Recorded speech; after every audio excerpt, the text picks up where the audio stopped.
আল্লাহর 50টি উপদেশ। নম্বর 1, যারা আল্লাহর বাণীকে গুরুত্ব দেয় না, তা নিয়ে অবহেলা করে, হাসি ঠাট্টা করে, তাদের কাছ থেকে সরে যাবে। নম্বর 2, পরিষ্কার পরিচ্ছন্ন থাকবে।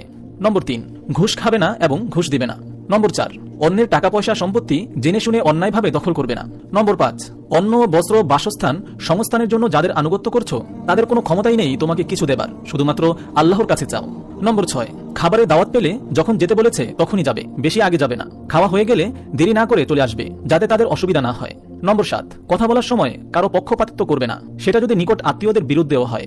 নম্বর 8, বাবা মার সব ব্যাপারে সবচেয়ে ভালোভাবে ব্যবস্থা নিবে, বাবা মার সাথে সবচেয়ে ভালো সম্পর্ক রাখবে ও ভালো ব্যবহার করবে। নম্বর 9, কাছের আত্মীয়দের সাথে ভালো সম্পর্ক রাখবে। নম্বর 10, এতিম এবং অভাবী মানুষদেরকে সাহায্য করবে। নম্বর 11, কারো কোনো উপকার করলে তা তাকে মনে করে দিয়ে কষ্ট দিবে না। নম্বর 12, কারো উপকার করলে তার বিনিময়ে তার কাছ থেকে কোনো উপকার এমনকি ধন্যবাদও আশা করবে না। নম্বর 13, কাউকে কথা দিলে অবশ্যই কথা রাখবে, তোমার প্রত্যেকটা অঙ্গীকারের ব্যাপারে তোমাকে জিজ্ঞেস করা হবে। নম্বর 14, যারা ভালো কাজ করছে তাদেরকে ভালো কাজে সাহায্য করবে, উৎসাহ দিবে, তাদের সাথে ভালো কাজে যোগ দিবে। যারা খারাপ কাজ করে তাদেরকে কোনো ধরনের সাহায্য করবে না। নম্বর 15, যারা ফাজলামি করে তাদের কাছ থেকে নিজের সম্মান বজায় থাকতে সরে যাবে। নম্বর 16, নোংরামি অশ্লীল কাজের ধারের কাছেও যাবে না, সেটা গোপনে হোক অথবা প্রকাশ্যে। নম্বর 17, বিপরীত লিঙ্গের প্রতি দৃষ্টি নত রাখো, কাম দৃষ্টি নিয়ে তাকাবে না, এক পলকের জন্যও নয়। নম্বর 18, কারো সম্পর্কে খারাপ কিছু শুনলে তার সম্পর্কে ভালো ধারণা রাখো, যতক্ষণ পর্যন্ত তুমি তার সম্পর্কে সঠিক তথ্য না পাচ্ছ। অন্যদেরকে নির্দোষ হিসেবে নিবে যতক্ষণ না তার দোষ প্রমাণিত হয়। নম্বর 19, দুষ্ট খারাপ কেউ তোমাকে কোনো খবর দিলে সেটা ভালো করে যাচাই করে নিশ্চিত হও, যাতে করে তুমি এমন কিছু করে না ফেলো যার জন্য তোমাকে পরে পস্তাতে হয়। নম্বর 20, তোমার যা সম্পর্কে সঠিক জ্ঞান নেই তা অন্ধ অনুসরণ করবে না, কারণ আল্লাহর আদালতে তোমার দৃষ্টি, শ্রবণ এবং হৃদয় এই সব কিছুর বিচার হবে। নম্বর 21, যে কোনো মানুষের সাথে কথা বলার সময় ভদ্র মার্জিতভাবে কথা বলবে। নম্বর 22, কোনো ভনিতা না করে, ধোঁকা না দিয়ে যা বলতে চাও পরিষ্কার করে বলবে।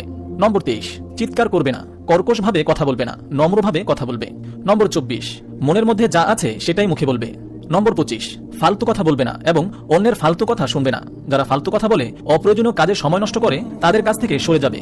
নম্বর 26, কাউকে নিয়ে উপহাস করবে না, টিটকারি দিবে না, ব্যঙ্গ করবে না। নম্বর 27, অন্যকে নিয়ে খারাপ কথা বলবে না, কারো মানহানি করবে না। নম্বর 28, কাউকে কোনো বাজে নামে ডাকবে না। নম্বর 29, নিজে নিজের গুণ জাহির করে অন্যকে মুগ্ধ করার চেষ্টা করবে না। নম্বর 30, যাদেরকে আল্লাহ বেশি দিয়েছেন তাদেরকে হিংসা করবে না, সে যদি তোমার নিজের ভাই বোনও হয়। নম্বর 31, দেমাগ দেখিয়ে চলাফেরা করবে না।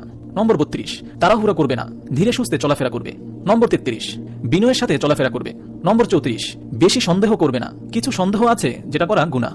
আন্দাজে ঢিল মারবে না, একে অন্যের প্রতি গুপ্তচরগিরি করবে না। নম্বর 35, কাউকে জিজ্ঞেস না করে এবং সুন্দর সম্ভাষণ না জানিয়ে তার ঘরে কখনো ঢুকতে পারবে না। নম্বর 36, কারো সাথে দেখা হলে তাকে সুন্দরভাবে সম্ভাষণ জানাবে, সালাম দিবে। কেউ তোমাকে সম্ভাষণ জানালে তাকে তার থেকে আরো ভালোভাবে সম্ভাষণ জানাবে, সালাম দিবে।